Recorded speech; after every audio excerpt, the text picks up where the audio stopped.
Hey, what's up YouTube? How you doing? So in a minute, we are going to be playing the latest episode of the Avoiding Broke podcast.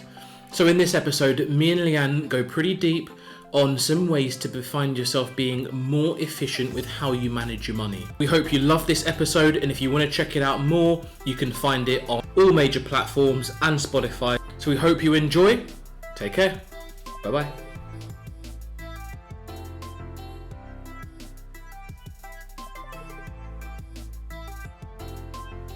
Hey guys, and welcome to this week's episode of the Avoiding Broke podcast with me, Jermaine. And me, Leanne. And guys, we just want to start off by firstly thanking everybody who's been subscribing with us, listening to the podcast, giving feedback. Everything you've been doing has been really appreciated, and it's hopefully helping us make better and better content. So thank you for that. Big thumbs up. Really appreciate it. And guys, for this week, we have got a session following some feedback from a couple of listeners who had asked us to cover a little bit more about how we can get better at taking care of our everyday spending. So what we're seeing as furlough continues and as people are struggling just with day-to-day expenses, day-to-day living, more and more questions are coming up about what are some of the things that we can do just to get a little bit smarter with how we're managing day-to-day expenses.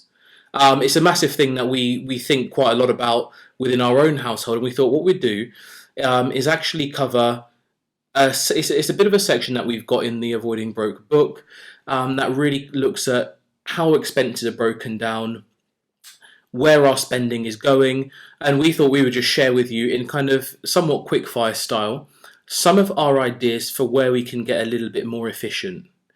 And this kind of really touches on a conversation that we were having with our niece yesterday, right? Yes, yeah, most definitely. So we were having this discussion, and what we were explaining was everybody has got commitments. Everybody has got, or most people have got debt of varying natures, some good, some not so good. We've all got commitments that we have in our everyday life. So it's not about getting away from those commitments necessarily, but there is a lot you can do about being very efficient, and you can make moves in the short term which have a big impact, right? Most definitely, and I think one of the things that you've covered there, which is really key, is that it's a very personal thing. So everyone's going to have their own commitments, their own expenses, and so what we're going to do today is give you our ideas, but then you need to go back and think about what your own expenses are and how you can employ it to your own circumstances. 100%.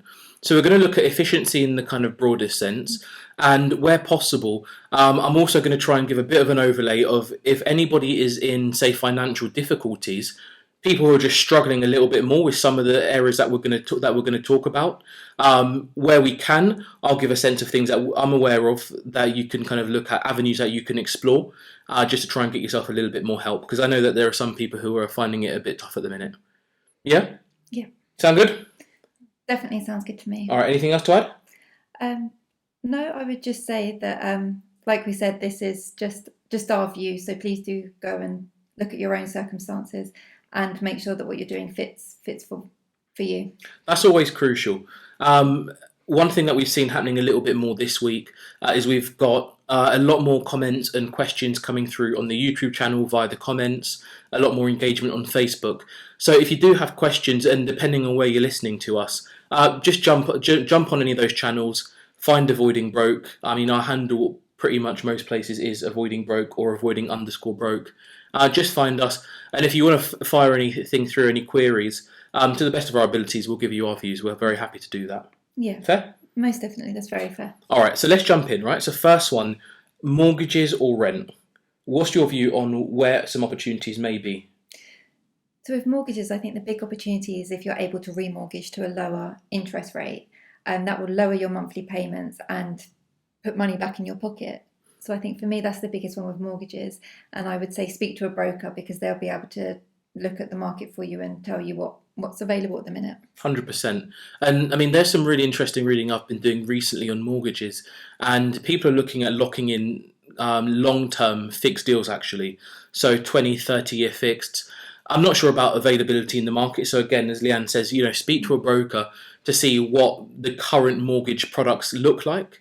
But there's a theory, right, which says in this low interest rate, ultra low interest rate environment where we think we're going into certainly a recession, maybe depression, it could be worth actually fixing for the very long term. So I definitely agree with you that mortgage refinancing is a great option. The one thing just to give the overlay then, anybody who's finding themselves maybe in a tricky situation with paying your mortgage, we know that a lot of lenders are still offering payment holidays. Most of them are able to offer those via online application. So obviously have a look and speak to, but if you're in any doubt, speak to your lender, see exactly what it is they've got on offer, because the big institutions, I really believe, are trying to help people during this time. But it's very important to actually speak to people so you know what your specific institution is offering for your circumstances. I think that's key. Yeah. And I would also say, in addition to speaking to your own lender, there's also advice services out there, like the Money Advice Service, that will be able to give support as well. That's a good shout. So really useful set of ideas there. And then what about rent? Anything that you can think of creative on rent? So for rent, I would say if your contract is coming up for renewal, then maybe have a chat with your landlord and just see if the rent can be frozen for the next year. That's something that they may be able to do for you, and actually that would mean that your rents would not be going up and your budget would stay the same then. Yeah, so just to be absolutely clear, when you're saying frozen, you mean payments continue but at the same rate? Yeah, at the same rate. So the level of rent that you pay remains the same for the next year or whatever your term is. I agree with you. The overall feeling for me in the rental market is communication is key.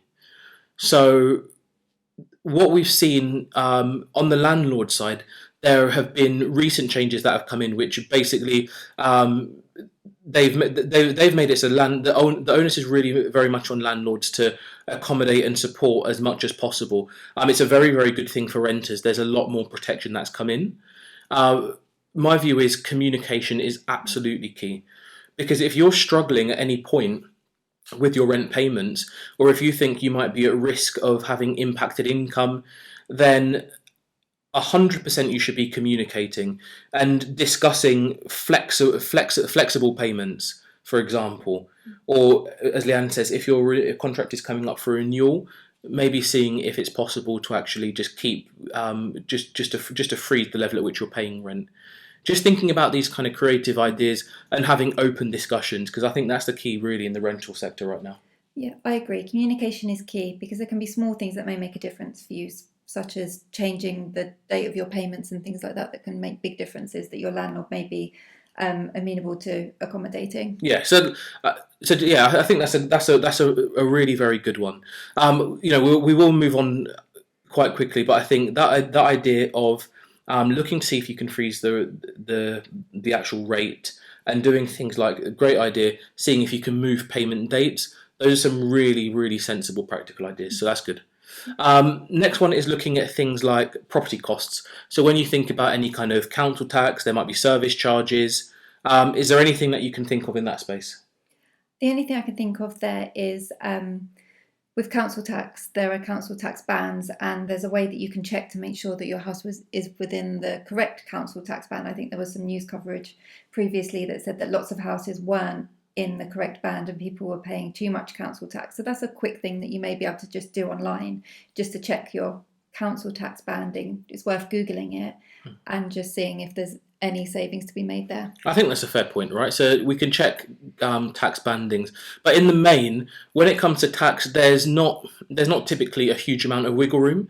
So I would suggest, by all means, do check the council tax banding, but there's not usually a huge amount of wiggle room just in terms of day-to-day efficiency.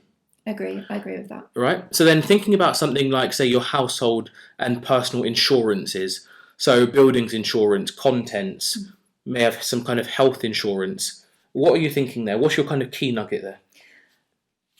My number one tip for this would be, don't auto-renew. Make sure that if your house insurance or buildings insurance, anything like that is coming up for renewal, make sure you have a look around. Go to a price comparison website and see if you can save with another provider.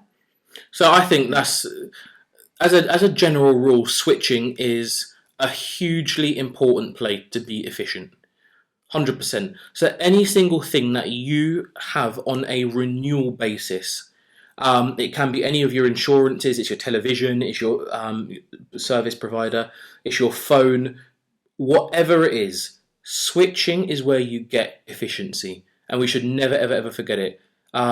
So absolutely, anything that you've got that could renew, check the rates, switch where you can, and bank your saving.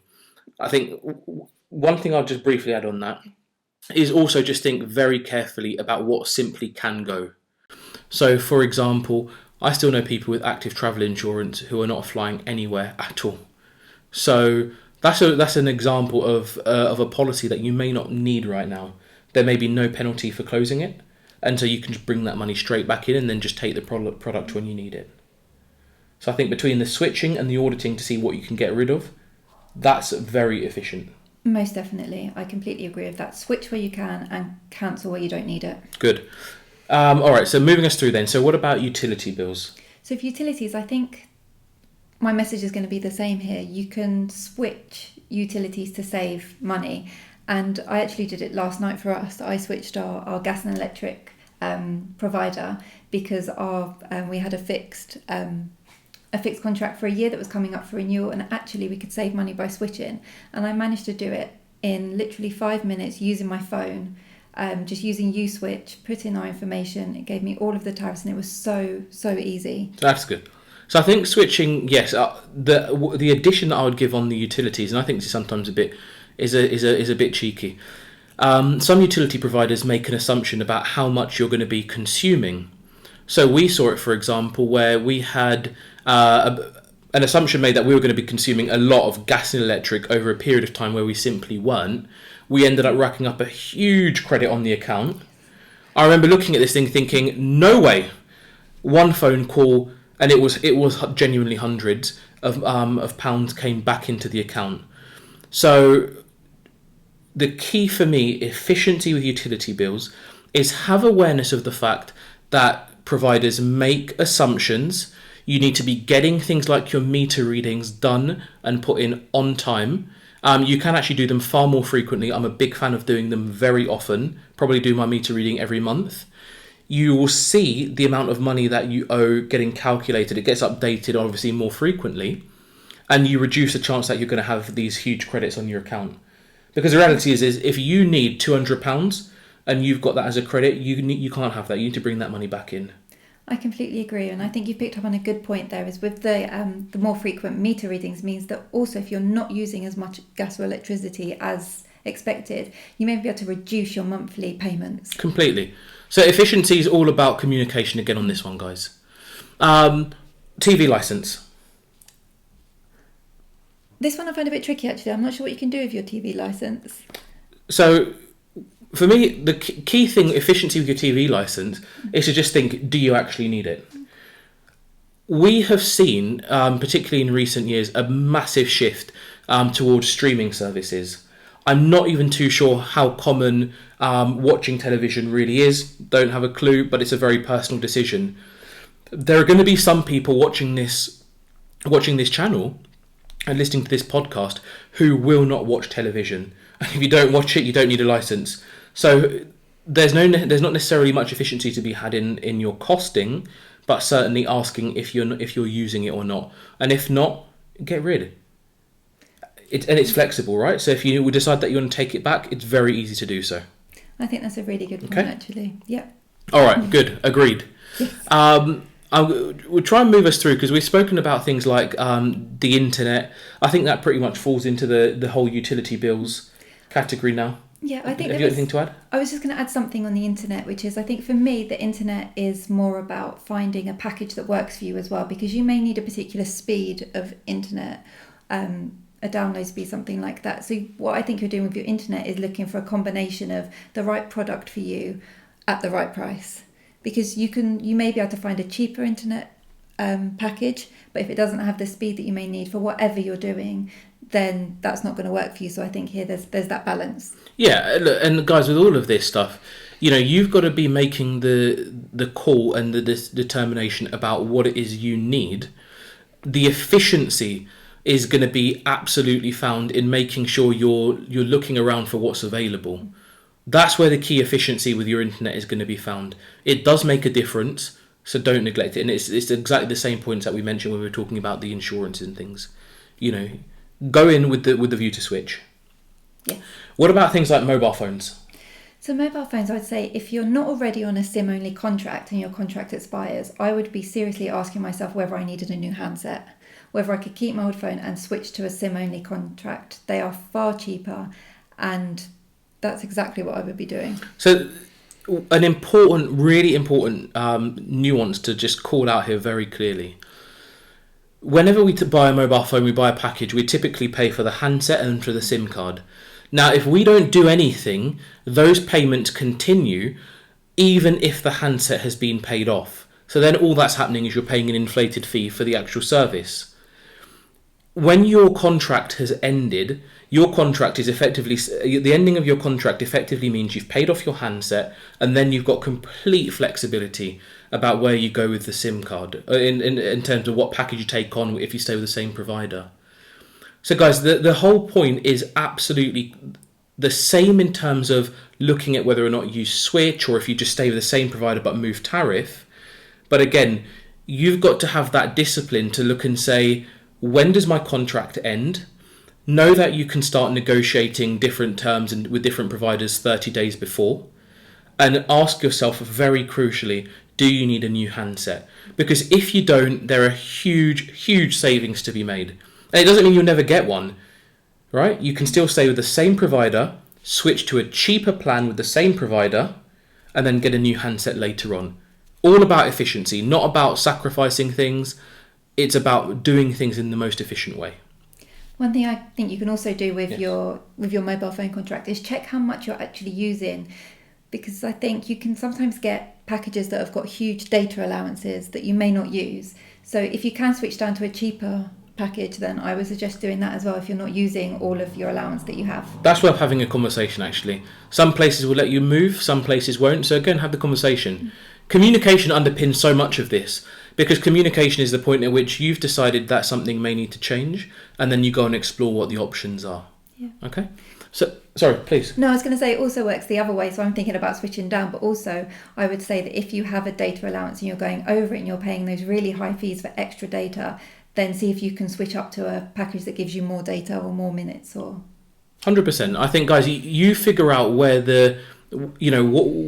what it is you need for your needs, and then have that communication to see what the options are going to be. And your providers will definitely help you with these things.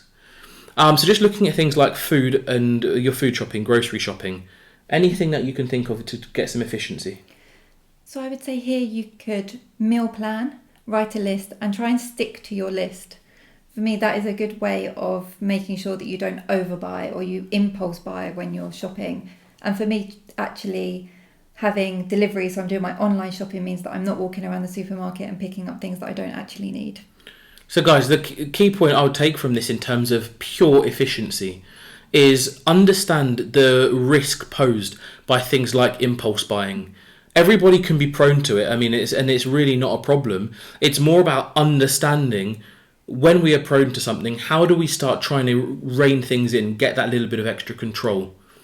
When I start thinking about efficiency, if you know, for example, you could just try this for a month. You meal plan for a month and maybe try to do something like online shopping for a month. If you just give yourself that test, have a look and see how the month you've tried it, say you try it in September, have a look and see how it compares to the month of August. Because if you like the results that you get, then you know you're onto something in terms of getting more efficient with how you manage your money. And it's really such a personal thing. In many respects, what we do doesn't matter. It's really what you do here. Because it's about training the right behaviour within yourself, as well as making all the different moves. Because I think everything we've covered here, many of these areas you may have thought of for yourself. But the question is, have you actually been doing these things? That's where efficiency comes. It's when you understand where the opportunity is and you bring through with the execution. Okay? All right, so then let's move on to something like travel. So in travel, I mean, you can think about cost of vehicles, insurances, maintenance, petrol. What can we do here? So here I'd say, again, if like with your car, if you're not using it at the minute, maybe because you're spending a lot of your time at home and you're not using your car, then I would say, do you need the insurance? Do you need to renew your tax? Can you say that it's off the road? I think it's the same with the insurances. I'd really be thinking about, if you're not using it, then can you just kind of stop paying for it? It's a great point. So, of course, we appreciate that some people will absolutely need the vehicle, so that's not what we're including here. But if you don't have the need, a lot of these insurance policies are highly flexible that will allow you to cancel without seeing out the full term, particularly things like car insurance. If you've paid up front, you can get money back, or if you're paying on a monthly basis, the payments can stop, normally less an admin fee. If a lot of people have been in lockdown and have not been going anywhere other than, say, short of taking their daily walks, really important question to ask whether or not you actually need that product. There are also some insurers which we're talking about offering their policyholders rebates.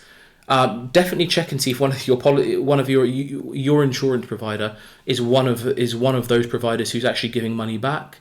We're with AXA. Are we? Or Admiral? Admiral. Always forget. We're with Admiral, and we got money back. You got £25 back per vehicle that was insured. We've got a multi-car policy, so that's fine, and that was really welcome. Recognition that we weren't driving that much, and we've got a good, well-negotiated premium anyway, so that worked out really quite reasonably. Definitely worth doing it for yourself. And if you're with Admiral, then I can definitely tell you should have got £25 back per vehicle you've got insured. So if you haven't, give them a call. 100%. But I would also say that even if you are still, say, using your car, we're using the car as the example here, if you are still using your car, but actually not as much as you were previously, and you were used to, say, filling up your tank every month or something like that, maybe just half fill it. Just fill up half the tank and save that money every month. Key.